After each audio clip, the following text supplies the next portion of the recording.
think that when it comes to overcoming your addiction towards social media, you really need to think about what is more important. Is it your education or is your online presence more important in the long run?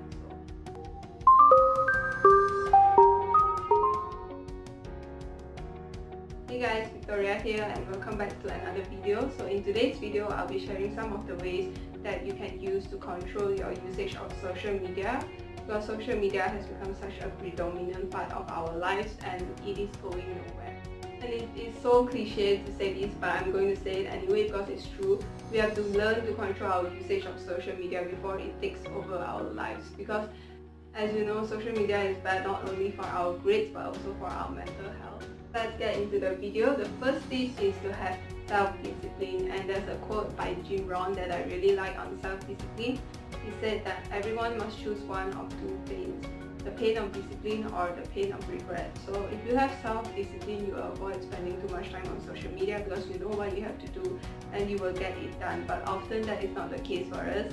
Like, we know that we have to revise for our exams, but what we do is we go onto Instagram or just Pinterest and then scroll for hours pretending that exams doesn't exist, but the problem doesn't go away when we avoid it.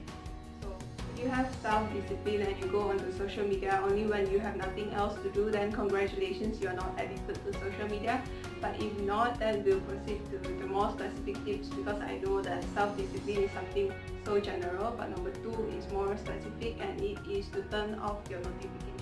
In my opinion, the notifications that you really need and the ones that you can't live without are the ones from WeChat and WhatsApp, depending on which one you use more frequently.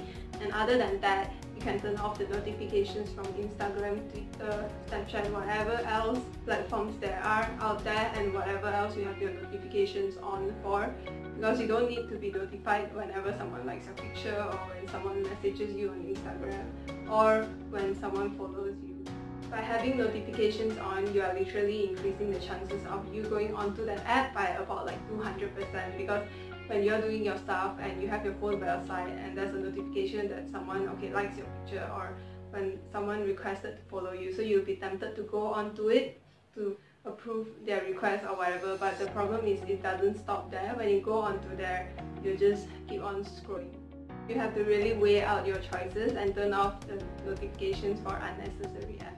The 3 is to download this app called Quality Time My Digital Diet, or any other apps that functions in the same way. So what this app does is basically it tracks the amount of time that you use social media on your phone, and it also shows like how frequently you go onto it, like how many times in a day.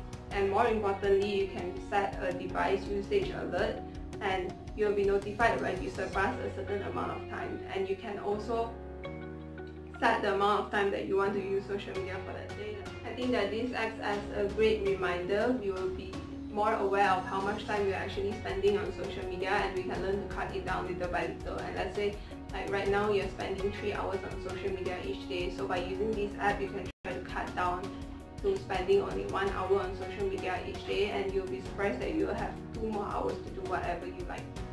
Number 4 is to keep your phone far away from you when you have to get something done. As the saying goes, out of sight, out of mind. So there are a few options when it comes to this. You can either lock your phone in your cupboard or leave your phone somewhere else far away from you, or you can hand it to your mom. And there's also an app called Forest that I have mentioned quite a few times, but basically what you can do is you can set a certain amount of time that you want to be productive for, and when you set the timer, a little tree will grow. So if you don't touch your phone, then the little tree will keep growing into like a big tree. So for that time frame, you cannot access any of your apps without killing off your trees, and if you are productive for that time frame and you don't touch your phone, then you will get to collect some coins, and you can use that coins to buy prettier trees. And I think that it is quite an effective way to prevent us from touching our phones when we are being productive. Even using your phone for the most innocent purposes, like if you want to look a word up in your dictionary, it might lead you somewhere else, because I have some cases where I don't know the meaning of a word and I went on Google to search it, and after 10 minutes I find myself on YouTube just scrolling through videos. So to avoid that from happening, I usually use a paperback dictionary to search out the meaning of the words I don't know instead of going to Google, because when I use my phone there are just so many chances that I will just get sidetracked along the way. The fifth way is to use social media as a reward and set a time limit for yourself. So when I study, I usually use the POMODORO technique, which is when I study for 25 minutes and I get a 5-minute break. So during that 5-minute break, I will go onto YouTube and watch a 5-minute video, or I can scroll through Pinterest. And I think that this is a very effective way to make sure that I don't spend too much time on social media. Because when I spend up to 20 minutes on social media, I will just get sidetracked and I will get out of my productive mode and it will be very difficult to work again. So if I go by the 25-minute, 5-minute thing, I will stay in my productive mode. And this way I am both limiting my time on social media and I am using social media as a source of motivation as well. So the sixth way is to post less frequently on social media, because when you post a picture, you'll be obsessed with the amount of likes that you get, so you'll check your phone more frequently. And also if you write a post on Facebook or something, someone is sure to comment and you will want to read that comment. And try to avoid getting too much into online discussions, because that will lengthen the amount of time that you spend on social media, and socializing face-to-face is better anyway. So number 7 is like the final approach to overcome your addiction towards social media. If all the other tips didn't work, then this way should work, and it is to delete unnecessary apps.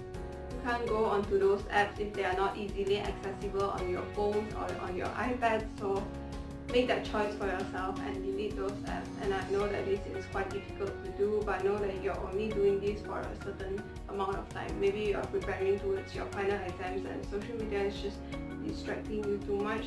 So make that choice and delete the app for a certain amount of time. When those exams are over, you can go onto those apps. I think that when it comes to overcoming your addiction towards social media, you really need to think about what is more important. Is it your education or is your online presence more important in the long run? So I'm sure you guys know the answer, and I am very sure that you can beat your addiction towards social media if you are willing to try. So that's all for today's video. Thank you so much for watching, and I'll see you guys in my next video.